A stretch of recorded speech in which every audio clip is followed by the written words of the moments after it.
약사 세분님께서는 언제 비가 가장 많이 온다고 보시니까? 가장 비가 많이 내릴 때는 수년도, 수월에 수년도에 수월이 들어가야 돼요. 그래야지만 비가 가장 많이 들어와요. 가장 기본적인 게 뭐냐면, 특히 비가 내리려면 가장 기본이 2026년을 한번 설명을 드릴게요. 2026년에 보면 천하수예요. 천하수가 뭐예요? 하늘처럼 높은 폭포에서 낮은 곳으로 떨어지는 항하강 또는 빗물이라고 돼 있어요. 그것도 음이에요. 양보다 음이 가장 무섭다고 그랬어요. 항시 태풍도 양보다 음년에 들어오는 걸 가장 무섭게 보는데, 안타깝게도 2022년과 2023년을 보면 태풍이 오히려 2022년에는 강한 태풍이 들어오고 2023년에는 약한 태풍들이 여러 번 들어온다는 얘기예요. 그러니까 한 번 들어올 땐 강하고 여러 번 들어올 땐 약하다라고 보시면 돼요. 2022년과 2023년은. 그런데 보면 2026년엔 천하수예요. 천하수에 가장 큰 문제가 뭐냐면, 천하수에 바로 물이 있으면 어떻게 될까요? 하늘에서 비가 내리는데 하필이면 장류수네. 하필이면 양장류수고 음장류수에 내년 2026년에 음력 4월과 5월에 어떤 일이 생기겠어요? 보면 장류수는 처음 만들어진 물머리가 길게 흘러내려가는 하천물이라고 돼 있어요. 길게 흘러내려가는 물이 바로 장류수예요. 그런데 하늘에서 내리는 엄청난 비가 바로 하천물을 뒤덮는다는 뜻이에요. 이제 예언 들어가는 거예요. 2026년 음력 4월과 음력 5월에 하필이면 재수 드럽게 장마 때예요. 딱. 대한민국의 장마가 언제 들어오냐면, 거의 보면 양력으로 6월 중순서부터 15일서부터 그 다음에 양력으로 7월 거의 15일에 한 달간 장마가 이루어져요.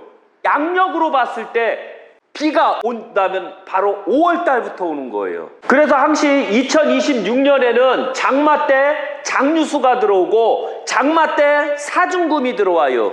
사중금은 아까 물이 흐르면서 모래처럼 작은 모래금속 알갱이가 중심으로 쌓이는 사금이라고 돼 있죠.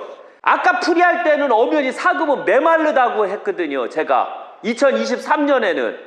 그런데 여기에 사중금은 거대한 물이 이빠이 내린다는 걸 강조하는겨. 왜? 금박금은 물이 아니거든요. 구름이거든요. 구름 속에 월에 물이 있어야지만 비가 내리지만, 천하수는 바로 비가 엄청나게 내린다는 걸 의미하는 거예요. 하늘에서. 그것도. 그렇기 때문에 바로 사중금은 비가 내려서 쌓인 모래흙으로 보는 거예요. 이때는 메마른 흙이 아니라 오히려 모래가 쌓여서, 그리고 오히려 태풍을 말하는겨. 그래서 2026년에는 오히려 음력 6월달하고 음력 7월달에 태풍이 엄청나게 강하게 들어온다라는 걸 볼 수가 있고, 2026년 우리는 바로 수해 속에서 생활을 해야 돼요. 그래서 이걸 잘 기억하셔야 돼요. 2026년 음력 4월, 5월, 6월, 7월에 대한민국은 물바다로 형성된다. 그리고 태풍이 이빠이 분다. 태풍이 강하게 분다. 물을 동반해서. 태풍을 보면 물을 동반한 태풍이 있고 바람만 움직이는 태풍이 있고, 그 다음에 바람과 물과 같이 움직이는 태풍이 있다는 거 잊지 마세요. 또 어떤 태풍은 벼락을 동반한 태풍도 있고요. 2026년 4월, 5월, 6월, 7월 우리는 작살난다.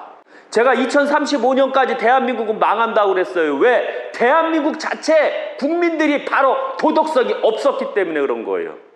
아셔야 되지만 너무 안타까운 것은 그들이 또 대한민국을 또 망치려고 하고 있어요. 2016년에 대한민국을 망쳤던 자들을 다 대한민국 국민들이 처단을 했어야 되는데, 안타깝게도 그들을 찍은 자, 대한민국을 망치게끔 찍은 자가, 또 대한민국을 망치고 찍은 자가 또 대한민국을 망치는 기로가 들어왔다는 거죠. 그래서 대한민국은 눈물이 끊이지가 않고 하늘은 엉엉엉 울게 될 거예요. 너무 안타까워요. 이게 바로 예언이라는 거예요. 날씨 예언. 너무 안타깝게도. 여기에서 그럼 2026년은 이미 예언이 들어갔어요. 예언. 이미 이 예언은 그대로 움직여요. 이건 어쩔 수 없어요. 이거는 제가 이걸 그대로 움직이게끔 만들 거거든요. 나라 자체를, 대한민국 자체를 완전히 쑥대밭으로 만들 거예요. 제가 신의 권한으로. 제가 대한민국 자체를 다 잡아먹게 될 거예요. 왜? 제가 말씀드렸잖아요. 박근혜 죽이면 안 된다고. 박근혜 죽이면 신들이 노예서 다 죽여버린다고 이미 얘기했잖아요. 근데 윤석열이는 운이 너무 좋다고 얘기했잖아요. 아예 나라가 개박살 나야 되는데 다행하게도 이 탱크 같은 게 수출이 너무 잘 됐어요. 그걸로 얼추 먹고 살려고 하지만 그에게는 계속해서 풍파가 들어와요. 왜? 용산에 있으면 나라가 망한다고 그랬죠. 어떤 나라도 용산에 나라 땅이 있으면 망한다고 그랬죠. 백성들 땅이에요. 백성은 풍파가 있어도 되는데 나라는 풍파가 있으면 안 돼요. 그런데 왜 하필이면 용산으로 가서 나라를 망치냐 이거죠. 이것 때문에 신들은 저주를 내리게 되는 거예요. 대한민국 자체에. 2027년에는 어떤 일이 있을까요? 2027년에도 천하수예요. 2027년에는 오히려 6월달 천하수예요. 음력 7월에도 또 천하수예요. 이게 어떤 일이 생길까요? 이 3천하수가 모이면 어떻게 될까요? 물바다죠. 2026년에도 엄청난 물바다가 들어오는데 2027년에는 하늘에서 비가 내리고 하늘에서 비가 내리고 하늘에서 또 비가 내려요. 그럼 어떻게 되나요? 3천하수인데 볼만하겠죠? 준비하세요. 수재위원금. 그 다음에 반지하에 사는 사람들 다 나오셔야 돼요. 이제 2026년, 2027년을 준비하세요. 2022년에 경험했잖아요. 태풍 불 때 반지하 사는 사람 못 나와서 뒤져버리는 거. 제가 이렇게 말한 거 좀 죄송해요. 하나, 날씨 예언하는 데서는 자극적이어야 돼요. 그래서 바로 2027년에는 음력 6월, 7월에 비가 많이 내린다. 이걸 기대하세요.